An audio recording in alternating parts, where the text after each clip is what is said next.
Boa noite, estamos iniciando nesse momento mais um programa Discutindo a Notícia, que é exibido todos os sábados das 20 às 20h30 pela rede aberta de televisão, na NET, o canal 9, e a Vivo TV, o canal 186.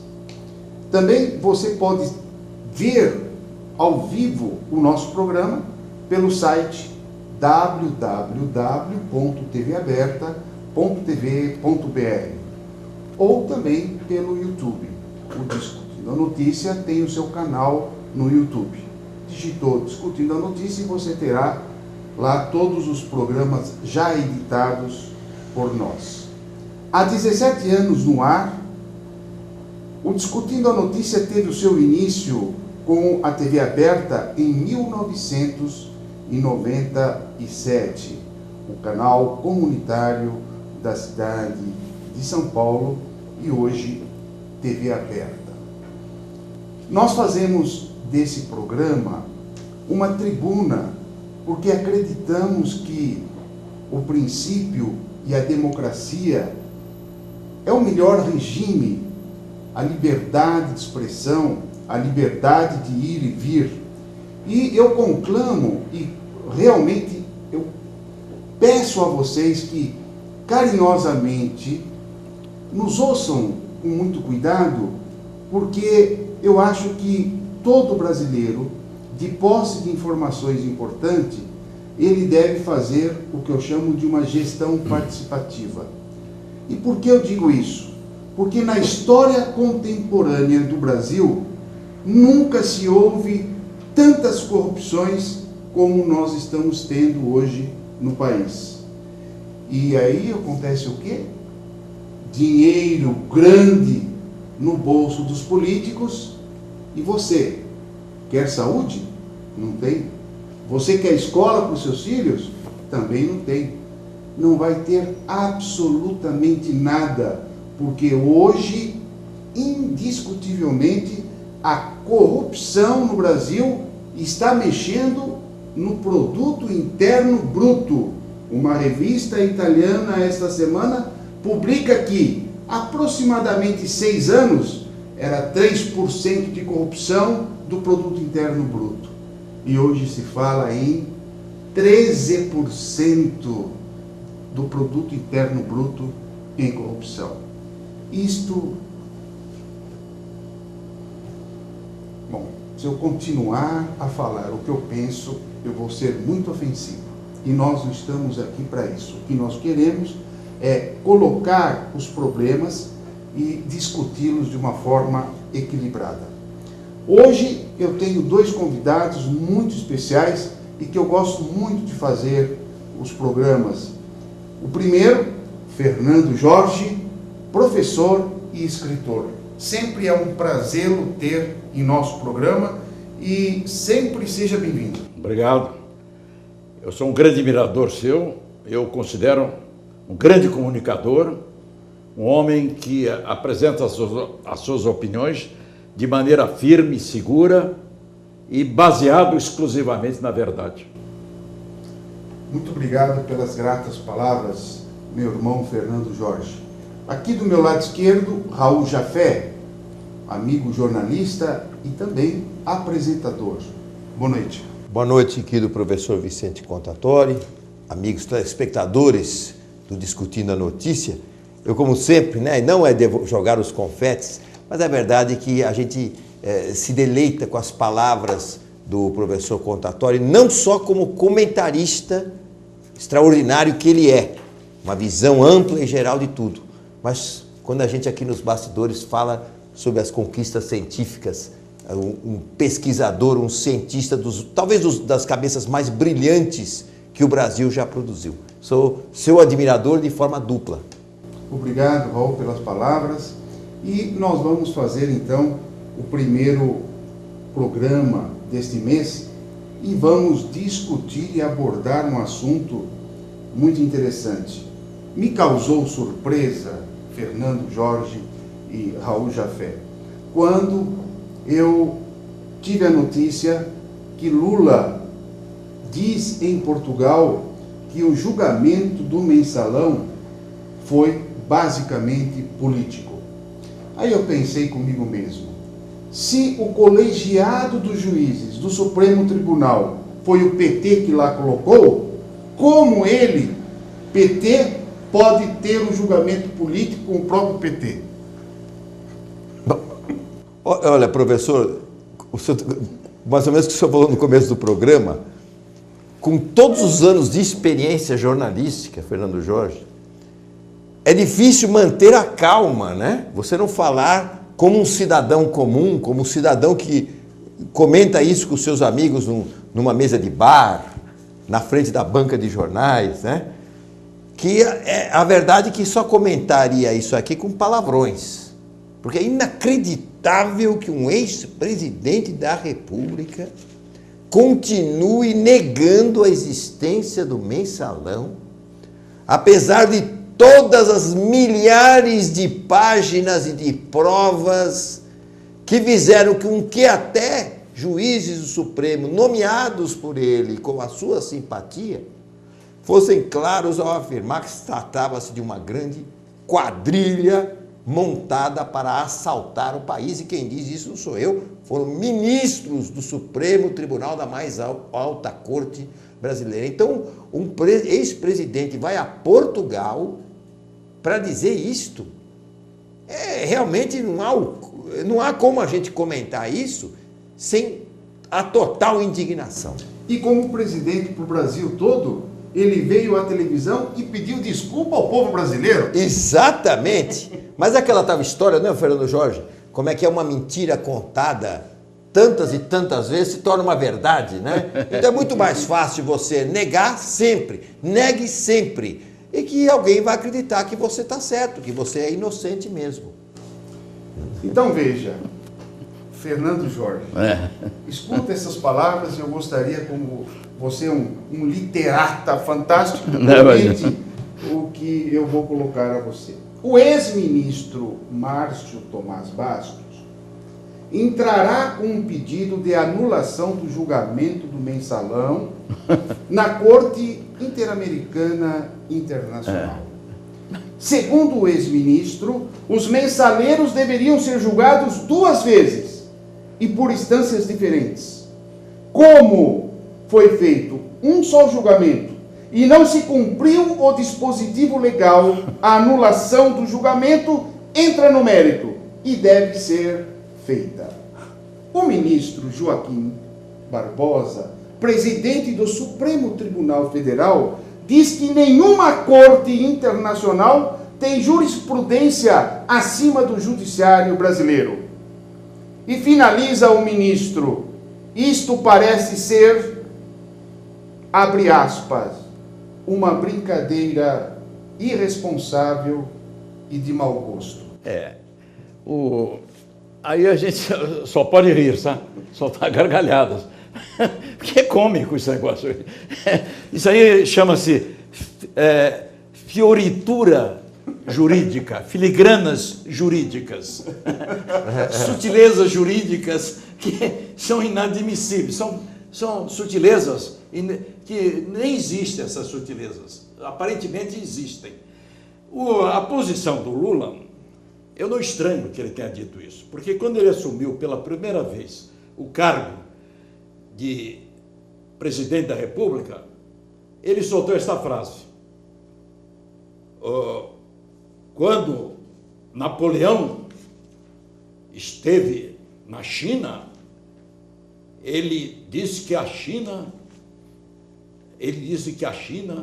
vai se tornar um perigo para o planeta Terra. Disse isso. Acontece o seguinte: quando eu li a declaração do Lula, eu disse, não é possível. Napoleão nunca esteve na China. Exatamente. Nunca esteve na China, nunca. É que o Lula lê uma frase assim: no dia em que a China despertar, o mundo vai tremer. Ele atribuiu a Napoleão. Essa opinião do Lula sobre o poder, o Supremo Tribunal, o julgamento do mensalão, é tão absurda quanto a declaração dele a respeito de que Napoleão esteve na China. Napoleão nunca esteve na China. Nunca. O país do Oriente que ele visitou, assim, mais da África, perto do Oriente, foi o Egito. Nunca esteve na China. Então eu não estranho. Aliás, nesse país eu não estranho mais nada. Estamos na era do absurdo. Exatamente. Do caos. Nós temos, então, uma testemunha que iniciou o processo, que foi Roberto Jefferson, o deputado, e o Marcos Valério, que foi procurar o Supremo para fazer uma delação premiada, e tudo isso, desculpe-me, senhor presidente Lula, o senhor acha que foi político. Agora, com todas essas incertezas, com todas essas irregularidades que o PT está cometendo, ele cria um dispositivo legal, o marco regulatório da internet, o marco regulatório civil, e ele consegue aprovar o marco regulatório da internet, que quer dizer, futuramente, amordaçar, restringir as publicações. E nós aqui dizemos o seguinte, que internet livre quer dizer democracia de expressão na internet. Muito bem, sabe quem está organizando esse marco regulatório na internet?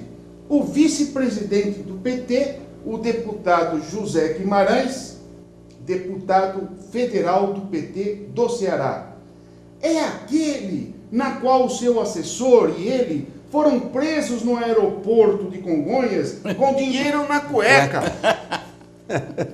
Só rindo mesmo. E por outro lado é irmão do deputado José Genuíno, aquele que quer pensão vitalícia por invalidade física, quer receber ad eterno valor integral como deputado federal. E que está preso. E que está preso. E quer mamar, portanto, nas tetas do governo.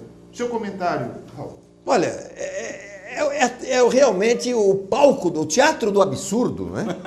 Tudo isso são fatos, mas é uma coisa que não sai da cabeça de ninguém. Quer dizer, é uma coisa bárbara isso tudo que está acontecendo. Quer dizer, isso aqui está sendo dito por pessoas que decidem a nossa vida. Ou seja, eles montaram um império e para eles, como antigamente eram aqueles impérios onde dentro da corte tudo era permitido, né? E acobertado, é o que eles querem fazer com o Brasil. E estão conseguindo fazer. Quer dizer, esse marco regulatório da internet, a gente não sabe onde pode acabar isso aí. A princípio, quando se aprovou, ali parece inofensivo, né? Parece efetivamente regulatório, mas a coisa é muito mais nas entrelinhas, surgirão coisas em breve que vão dizer isso. Mas é uma outra história, né, professor Contatori? É uma outra conversa. E a gravação desse programa está sendo, portanto, na terça-feira, dia 6 de maio. Hoje, a Petrobras, no dia 6 de maio, completa 60 anos de existência. E nos programas à frente, nós vamos falar da nossa famigerada Petrobras. Vamos ao nosso break.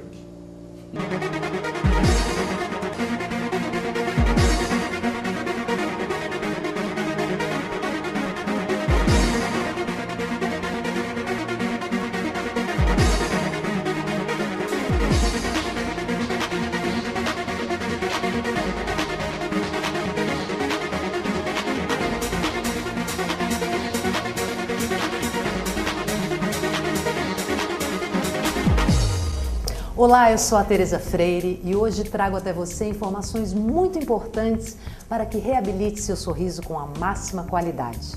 E aqui no Instituto de Odontologia Contatori, você tem qualidade e tecnologia de ponta a serviço da ciência odontológica.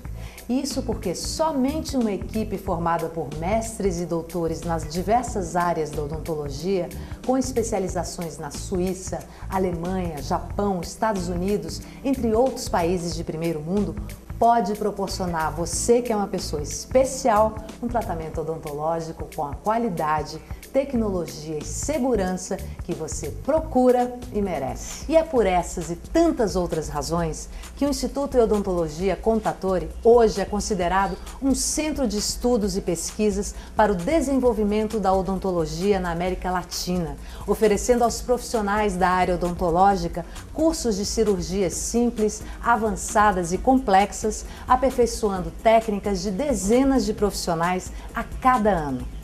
Prestem bem atenção. Existe um sábio provérbio que diz: quem não tem passado, não tem futuro. Portanto, somente uma empresa consolidada há quase 40 anos, construindo sorrisos de um contingente de pessoas equivalente ao de uma cidade inteira com uma população média, pode proporcionar a segurança de que seu problema oral será resolvido de uma vez por todas. E no Instituto de Odontologia Contatori, você conta com uma estrutura totalmente moderna, com equipamentos de última geração. São 5 centros cirúrgicos equipados para a realização de cirurgias simples e avançadas com sedação e utilização de equipamentos de monitoramento cardíaco e oxímetro digital, com acompanhamento de médico anestesiologista, proporcionando ao paciente maior conforto e segurança. E é claro que dentro de toda essa estrutura, você poderá realizar o seu tratamento em qualquer segmento da ciência odontológica.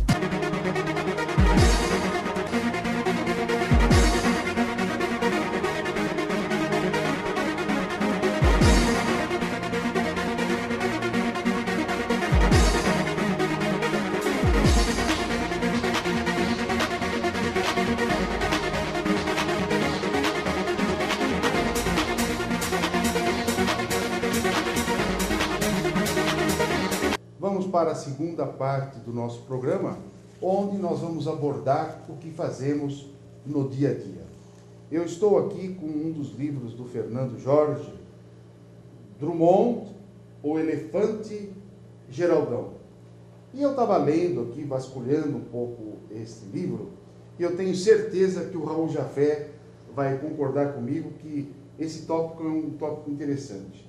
No livro você diz assim: excesso de confiança é burrice, mas falta de desconfiança também é. No entanto, se vocês, mineiros, ainda se mostram bem desconfiados, há uma coisa que os absolve, embora isto não seja crime. Acrescentei vendo o olhar atento do Itabirano. Isso. É verdade conhecida, o mineiro foi o povo mais explorado do Brasil. Foi. É vero? É verdade. Essa expressão santinho de pau oco, o Raul Jafé sabe muito bem disso. É verdade. Ele conhece muito bem o Raul Jafé. Sei.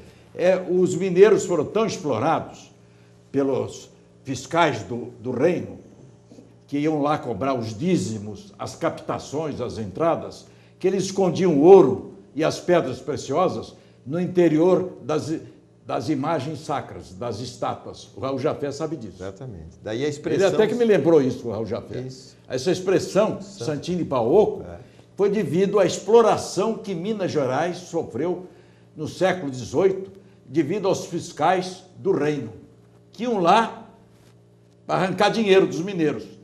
É por isso que o mineiro também é muito econômico e desconfiado. É genético isso.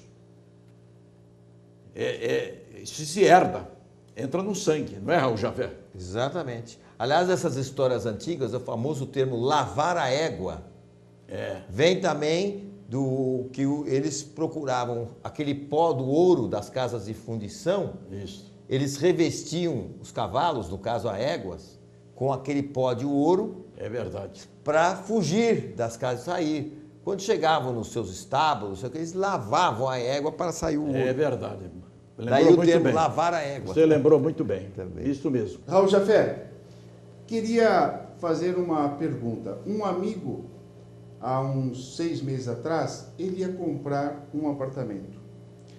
Acabou não comprando, aguardou 2, 4, 6 e ele foi ver o mesmo apartamento e ele me relata que o preço dos apartamentos estão caindo vertiginosamente e nesse caso estava 30% mais em conta aquele preço que ele tinha primeiramente conseguido na primeira visita ao prédio.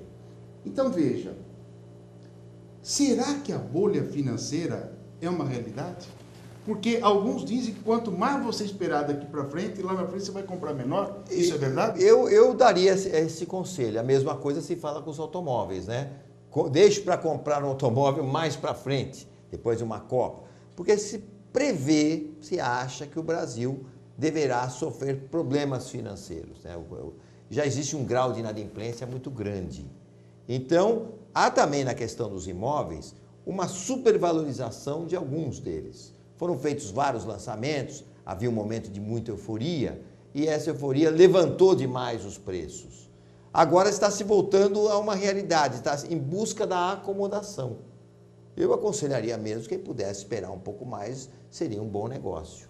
Agora, é muito variável também de bairro para bairro, de local para local.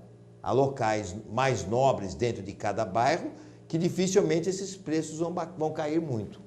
Agora, há outros imóveis já em localização pior, não tão favorável, esses sim deverão ter uma queda maior. O seu endereço eletrônico? raulljafé@gmail.com. Eu também estou no Facebook como Raul Emílio Jafé. Obrigado aos dois colegas e gostaria de falar um pouco a você, telespectador, telespectadora, sobre um assunto interessante. Nós recebemos já há aproximadamente 20 dias atrás um espectrômetro de massa lá dos Estados Unidos, da Universidade de Cornell. E eu particularmente fiquei 5 dias dentro do laboratório trabalhando com esse espectrômetro e comecei então a separar com ele a molécula do DNA. E como vocês estão vendo nessa foto, o DNA tem uma sequência de proteínas que é diferente a sua em relação à minha e minha em relação à sua. Cada um tem a sua frequência proteica, como você está vendo nessa imagem do DNA. Aí o que eu fiz? No momento em que nós colocamos a célula-tronco de pluripotência induzida dentro do osso que está com perda óssea, ela começa a liberar proteínas. E eu comecei a separar essas proteínas individualmente e comecei, dentro de tubos de ensaio, colocar as mesmas dentro do espectrômetro de massa. E esse equipamento me deu a forma da proteína e a cor da proteína. Como essa conquista, eu consegui selecionar os elementos químicos que estavam compondo essas proteínas e observei que o átomo, que é a unidade da proteína e da molécula, ele tem elétrons que giram ao seu redor.